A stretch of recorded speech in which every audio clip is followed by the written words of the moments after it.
ನಗುತ್ತಾ ನಗುತ್ತಾ ಬಾಳು. ಕೆ ಶಿವನಗೌಡ ನಾಯಕ್ ಅವರ 49ನೇ ಹುಟ್ಟುಹಬ್ಬದ ಆರ್ಥಿಕ ಶುಭಾಶಯಗಳು.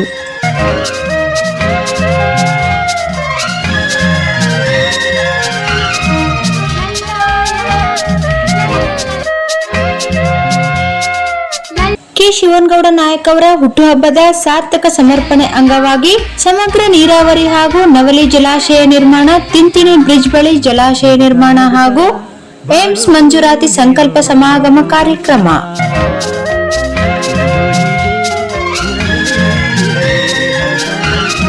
ಕೆಲವು ವರ್ಷಗಳ ಹಿಂದೆ ದೇಶಕ್ಕೆ ಅನ್ನ ನೀಡುತ್ತಿದ್ದ ಭತ್ತದ ನಾಡು ಎಂದು ಹೆಸರಾದ ರಾಯಚೂರು ಜಿಲ್ಲೆ ಇಂದು ನೀರಿನ ಕೊರತೆಯಿಂದ ತೀವ್ರ ಸಂಕಷ್ಟಕ್ಕೆ ಸಿಲುಕಿ ಬತ್ತಿಹೋಗುತ್ತಿದೆ. ನೀರಾವರಿ ಯೋಜನೆಗಳನ್ನು ಜಾರಿಗೆ ತರುವಲ್ಲಿ ಅಧಿಕಾರಕ್ಕೆ ಬಂದ ಎಲ್ಲಾ ಸರ್ಕಾರಗಳು ಹಾಗೂ ಜನಪ್ರತಿನಿಧಿಗಳು ತೋರಿದ ನಿರ್ಲಕ್ಷ್ಯದ ಪರಿಣಾಮ ಕೃಷಿ ಕ್ಷೇತ್ರ ಕುಸಿಯುತ್ತಿದ್ದು, ಕುಡಿಯುವ ನೀರಿನ ಸಮಸ್ಯೆಯು ದಿನದಿಂದ ದಿನಕ್ಕೆ ಉಲ್ಬಣಗೊಳ್ಳುತ್ತಿದೆ.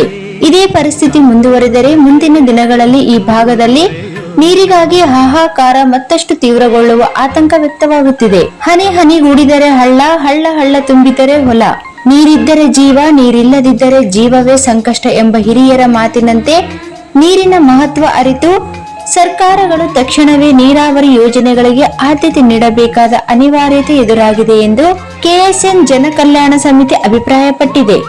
ಇನ್ನೊಂದೆಡೆ ಆರೋಗ್ಯ ಮತ್ತು ಉನ್ನತ ವೈದ್ಯಕೀಯ ಸೇವೆಗಳ ದೃಷ್ಟಿಯಿಂದ ರಾಯಚೂರು ಜಿಲ್ಲೆಯಲ್ಲಿ ಏಮ್ಸ್ ಸ್ಥಾಪಿಸಬೇಕೆಂಬ ದೃಢ ಸಂಕಲ್ಪದೊಂದಿಗೆ ಏಮ್ಸ್ ಹೋರಾಟ ಸಮಿತಿಯವರು ಸುಮಾರು 1500 ದಿನಗಳಿಂದ ನಿರಂತರ ಸತ್ಯಾಗ್ರಹ ಮಾಡುತ್ತಿದ್ದಾರೆ.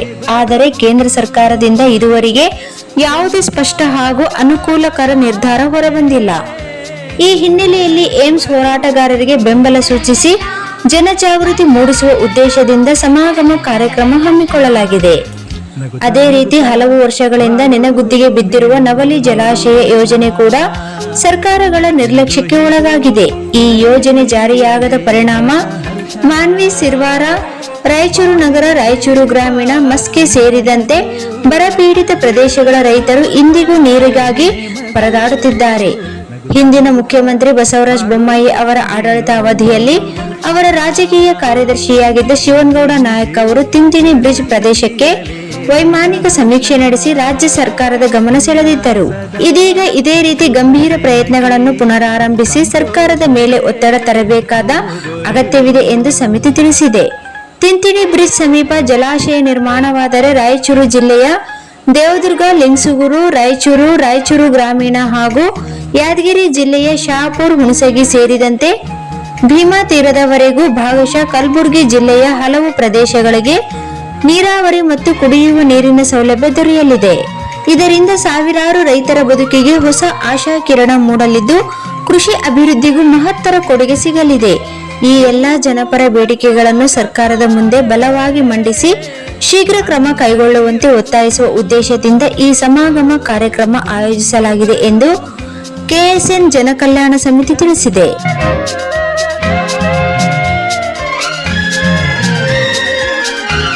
ಜುಲೈ 14 ಕೆ ಶಿವನಗೌಡ ನಾಯಕ್ ಅವರ 49ನೇ ಹುಟ್ಟುಹಬ್ಬ ಸಮರ್ಪಣೆ. ಜಿಲ್ಲೆಯ ಕೆಎಸ್ಎನ್ ಜನಕಲ್ಯಾಣ ಸಮಿತಿ ಕಳೆದ 1 ದಶಕದಿಂದಲೂ ಕೂಡ ಸಾಮಾಜಿಕ ಕಳಕಳಿಯುಳ್ಳ ಕಾರ್ಯಗಳನ್ನು ಮಾಡುತ್ತಾ ಬಂದಿದ್ದು, ಅದರ ಮುಂದುವರಿದ ಭಾಗವಾಗಿ ಪಕ್ಷಾತೀತವಾಗಿ ಸಾಮಾಜಿಕ ಬದ್ಧತೆಯುಳ್ಳ ರಾಜಕಾರಣಿ ಮಾಜಿ ಸಚಿವರಾದ ಕೆ ಶಿವನಗೌಡ ನಾಯಕ್ ಅವರ ಹುಟ್ಟುಹಬ್ಬ ಜುಲೈ 14ರಂದು ಈ ಹುಟ್ಟುಹಬ್ಬವನ್ನು ಸಾರ್ಥಕವಾಗುವ ರೀತಿಯಲ್ಲಿ ಸಂಕಲ್ಪ ಸಮಾಗಮ ಕಾರ್ಯಕ್ರಮಕ್ಕೆ ಸಮರ್ಪಣೆ ಮಾಡುತ್ತಿದ್ದಾರೆ. ಅದರ ಪ್ರಯುಕ್ತ ರಾಯಚೂರು ಜಿಲ್ಲೆಯಲ್ಲಿ ಮುಂದಿನ ದಿನಗಳಲ್ಲಿ ಸಾಮಾಜಿಕ ಹಿತದೃಷ್ಟಿಯಿಂದ ಅವರ ಹುಟ್ಟುಹಬ್ಬವನ್ನು ದುಂದು ವೆಚ್ಚ ಮಾಡಿ ಆಡಂಬರ ಮಾಡದೆ ಅದೇ ಖರ್ಚಿನಲ್ಲಿ ಸಾರ್ಥಕ ಮನೋಭಾವದಿಂದ ಆಚರಣೆ ಮಾಡುವ ದೃಷ್ಟಿಯಿಂದ ಜಿಲ್ಲೆಯ ಹಾಗೂ ಅಕ್ಕಪಕ್ಕದ ಜಿಲ್ಲೆಗಳ ಸಮಗ್ರ ನೀರಾವರಿ ಹಾಗೂ ಏಮ್ಸ್ಗಾಗಿ ಹಕ್ಕೊತ್ತಾಯ ಮಂಡನೆ ಮಾಡಲು ಸಂಕಲ್ಪ ಸಮಾಗಮ ಕಾರ್ಯಕ್ರಮ ಕವಿತಾಳದಲ್ಲಿ ಹಮ್ಮಿಕೊಳ್ಳಲಾಗಿದೆ.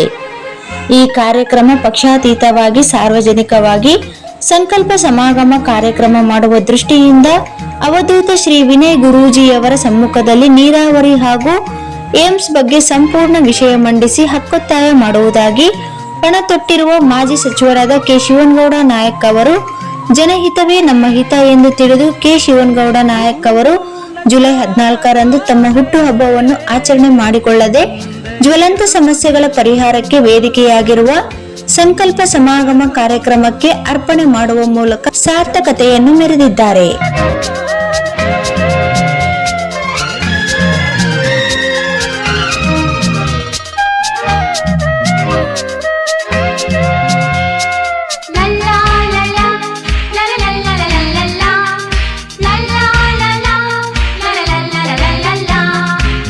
ನಗುತ್ತಾ ನಗುತ್ತಾ ನವಲಿ ಜಲಾಶಯಕ್ಕೆ ಜೀವ ತುಂಬುವ ಸಂಕಲ್ಪ, ಸಮಗ್ರ ನೀರಾವರಿಗಾಗಿ ಕೆ ಶಿವನಗೌಡ ನಾಯಕ್ ಪಣ. ಹಲವು ದಶಕಗಳಿಂದ ನೆನೆಗುದ್ದಿಗೆ ಬಿದ್ದಿರುವ ನವಲಿ ಜಲಾಶಯ ಯೋಜನೆಗೆ ಈ ಬಾರಿ ಹೊಸ ಚೈತನ್ಯ ನೀಡುವ ಸಂಕಲ್ಪದೊಂದಿಗೆ ಕೆ ಶಿವನಗೌಡ ನಾಯಕ್ ಮುಂದಾಗಿದ್ದಾರೆ. ಹಲವು ಸರ್ಕಾರಗಳು ಮತ್ತು ವಿವಿಧ ರಾಜಕೀಯ ಪಕ್ಷಗಳು ಅಧಿಕಾರಕ್ಕೆ ಬಂದರೂ ಈ ಮಹತ್ವಾಕಾಂಕ್ಷಿ ಯೋಜನೆ ಅನುಷ್ಠಾನದ ಹಂತಕ್ಕೆ ತಲುಪಲಿಲ್ಲ. ಕೆಲ ಸಂದರ್ಭಗಳಲ್ಲಿ ಯೋಜನೆಗೆ ಚಾಲನೆ ದೊರೆತರೂ ಅದು ಪೂರ್ಣ ರೂಪ ಪಡೆಯಲಿಲ್ಲ. ಈ ಹಿನ್ನೆಲೆಯಲ್ಲೇ ನವಲಿ ಜಲಾಶಯ ಯೋಜನೆಯನ್ನು ಸಾಕಾರಗೊಳಿಸಬೇಕೆಂಬ ದೃಢ ಸಂಕಲ್ಪದೊಂದಿಗೆ ಕೆ ಶಿವನಗೌಡ ನಾಯಕ್ ನಿರಂತರವಾಗಿ ಹೋರಾಟ ನಡೆಸುತ್ತಿದ್ದಾರೆ. ಈ ಯೋಜನೆ ಜಾರಿಯಾದರೆ ರಾಯಚೂರು ಜಿಲ್ಲೆಯ ಸಿಂಧನೂರು, ಮಾನ್ವಿ, ಸಿರ್ವಾರ, ಅರ್ಕೇರ, ಮಸ್ಕಿ, ರಾಯಚೂರು ಗ್ರಾಮೀಣ ಹಾಗೂ ಭಾಗಶಃ ದೇವದುರ್ಗ ತಾಲೂಕುಗಳ ಸಾವಿರಾರು ಎಕರೆ ಭೂಮಿಗಳಿಗೆ ಶಾಶ್ವತ ನೀರಾವರಿ ಸೌಲಭ್ಯ ದೊರೆಯಲಿದೆ. ಜೊತೆಗೆ ಕೊಪ್ಪಳ ಜಿಲ್ಲೆಯ ಗಂಗಾವತಿ, ಕಾರಟಗಿ ಮತ್ತು ಕನಕಗಿರಿ ತಾಲೂಕುಗಳ ರೈತರಿಗೂ ಇದರ ಪ್ರಯೋಜನ ಸಿಗಲಿದೆ. ನೀರಿದ್ದರೆ ನೆಲ ಬಂಗಾರ, ನೀರಿಲ್ಲದಿದ್ದರೆ ಬದುಕೇ ಭಾರ ಎಂಬ ನುಡಿಯಂತೆ ನವಲಿ ಜಲಾಶಯ ಯೋಜನೆ ಈ ಭಾಗದ ರೈತರ ಬದುಕಿನಲ್ಲಿ ಹೊಸ ಆಶಾಕರಣ ಮೂಡಿಸಬಲ್ಲ ಮಹತ್ವದ ಯೋಜನೆಯಾಗಿದೆ. ಈ ಬಾರಿಯ ಸಂಕಲ್ಪ ಸಮಾಗಮ ಕಾರ್ಯಕ್ರಮದಲ್ಲಿ ನವಲಿ ಜಲಾಶಯ ಯೋಜನೆ ಜಾರಿಗೆ ರಾಜ್ಯ ಸರ್ಕಾರವನ್ನು ಒತ್ತಾಯ ಐತಿಹಾಸಿಕ ಹಾಗೂ ಸಮಗ್ರ ನೀರಾವರಿ ಹಕ್ಕೊತ್ತಾಯ ಮಂಡನೆ ಮಾಡಲಾಗುವುದು. ಕೆ ಶಿವನಗೌಡ ನಾಯಕ್ ಪಣ ತೊಟ್ಟಿದ್ದಾರೆ. ರೈತರು, ವಿವಿಧ ಸಂಘಟನೆಗಳು ಹಾಗೂ ಸಾರ್ವಜನಿಕರ ಬೆಂಬಲದೊಂದಿಗೆ ಈ ಬಾರಿ ಯೋಜನೆಗೆ ಹೊಸ ವೇಗ ದೊರೆಯುವ ನಿರೀಕ್ಷೆ ವ್ಯಕ್ತವಾಗಿದೆ. ಈ ಭಾಗದ ಅಭಿವೃದ್ಧಿ, ರೈತರ ಆರ್ಥಿಕ ಸಬಲೀಕರಣ ಹಾಗೂ ಶಾಶ್ವತ ನೀರಾವರಿ ವ್ಯವಸ್ಥೆಗಾಗಿ ನವಲಿ ಜಲಾಶಯ ಯೋಜನೆ ಜಾರಿಯಾಗಬೇಕು ಎಂಬುದು ಜನರ ಬಹುಕಾಲದ ಕನಸಾಗಿದ್ದು, ಈ ಕನಸು ನನಸಾಗಲು ಎಲ್ಲರೂ ಒಗ್ಗಟ್ಟಿನಿಂದ ಧ್ವನಿ ಎತ್ತಬೇಕಾಗಿದೆ. ಮತ್ತೊಮ್ಮೆ ಕೆ ಶಿವನಗೌಡ ನಾಯಕ್ ಅವರಿಗೆ 49ನೇ ಹುಟ್ಟುಹಬ್ಬದ ಹಾರ್ದಿಕ ಶುಭಾಶಯಗಳು.